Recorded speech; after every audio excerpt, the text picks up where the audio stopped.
Okay, so this is my virtual presentation on my research proposal. It is titled Black America Invisible Crisis. My name is Rebecca Archer, and this is for HSCI 694 Research, Design, and Methodology.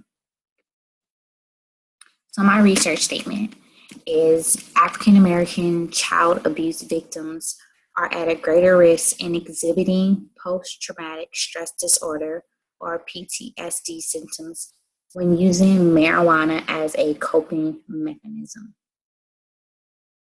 These are some statistics that I found to be most interesting and relevant to my research proposal. The U.S. Department of Veteran Affairs report that child protection services in the U.S. get around 3 million reports each year involving 5.5 million children. So that's a lot.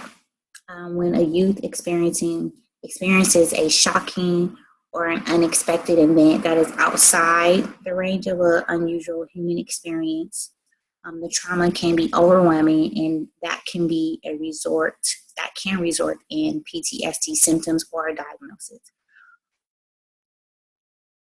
That experience can be child abuse. That is the trauma.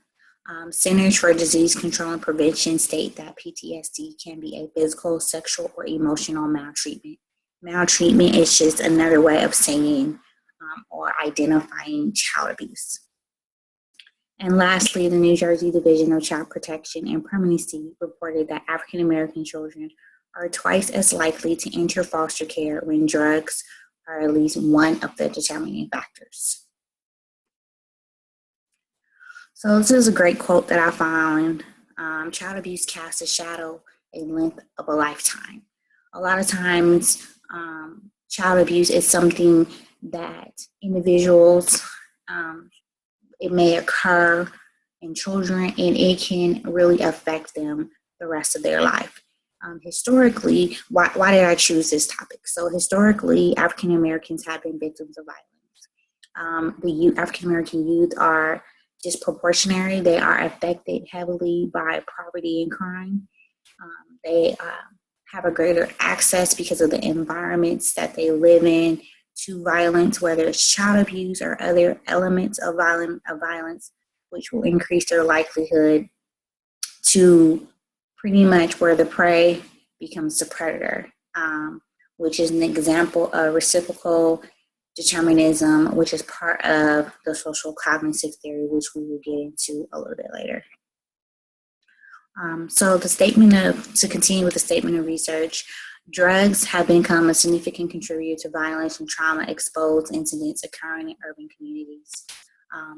A community, my proposal is based in SPA 6, which is an area within LA County. SPA stands for Service Planning Area. So SPA 6 is an area within LA County that is considered lower of socioeconomical backgrounds. The leading cause of death and disability among children and adolescents is trauma.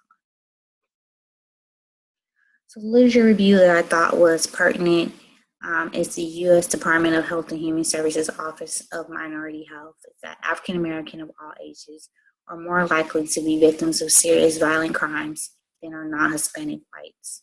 Exposure like this increases the likelihood that African Americans will meet the diagnostic criteria for PTSD. I think the key word there is that all ages. So it not only just affects children or adolescents, but it affects everyone. Another study, which is the effects of exposure to community violence and family violence on school function problems among urban youth, the potential mitigating role of post-traumatic stress symptoms. This study is just a replica. It actually extends prior research that has already been examined of PTSD symptoms, focusing on two types: violence exposure and school functioning.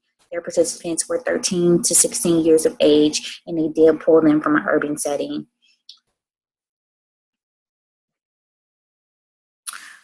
Two other literature reviews, trauma exposed and PTSD among older adolescents in foster care. This looked at youth addressing specific types of trauma. in the likelihood that from that trauma, participants would experience PTD lifelong. Overall, the results were that there is really no difference between males and females. But what they did find is that youth in foster care are a highly traumatized population, and they do meet the criteria for PTSD than youth who are not in foster care. The next one is drug trafficking in urban African American youth, risk factors for PTSD.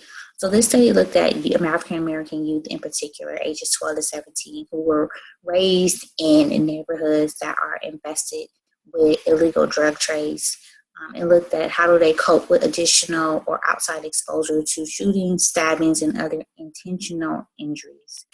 They explored traumatic events relating to drug trafficking in the community, and also the perceptions of those participants. How did they perceive it? So my design is a mixed methods, quantitative, qualitative collection of data. The quantitative to me will be components that will converge with the qualitative portion of the methodology.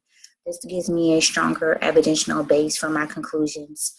The mixed method will allow me to generalize my results with a larger population with the same demographics as participants in the study.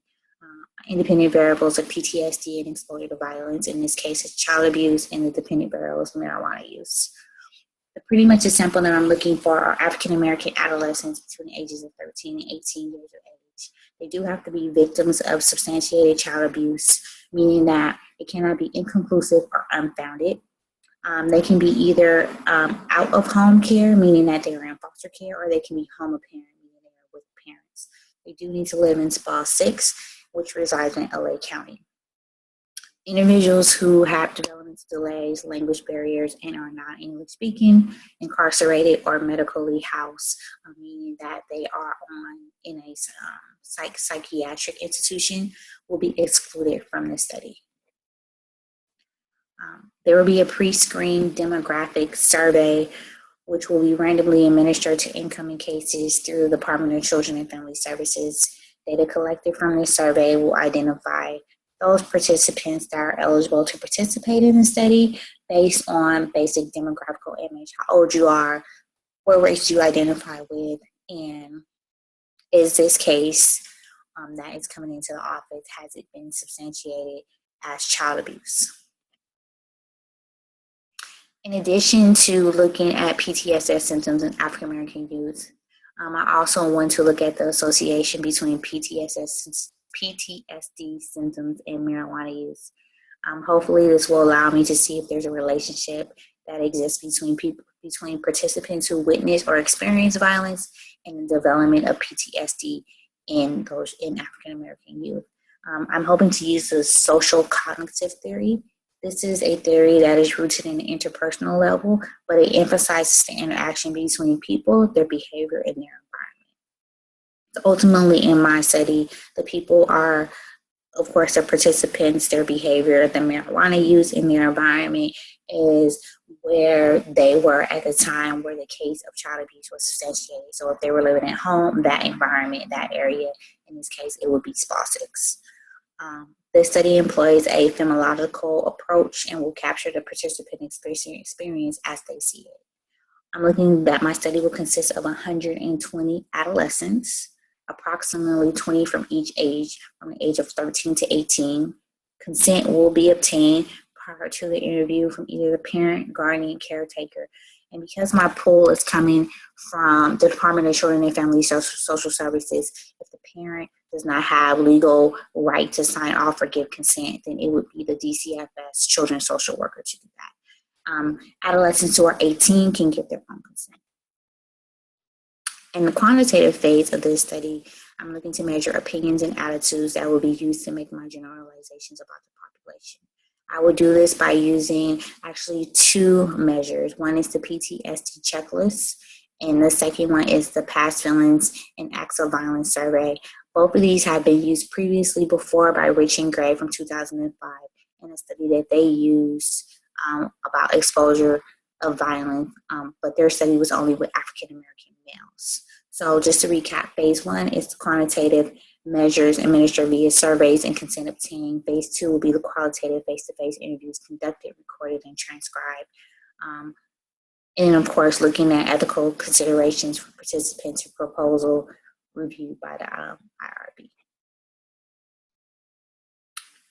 Hopefully the qualitative interviews will add insights and understanding that might have been missed if I only use one method with this quantitative and just the surveys. I'm hoping to be able to probe and gain more knowledge in regards to the results, not results, but in regards to their answers during the face-to-face interviews. They will be kept confidential and they will be led by a LSCSW, which is a licensed, certified licensed social worker. These are my references, and thank you.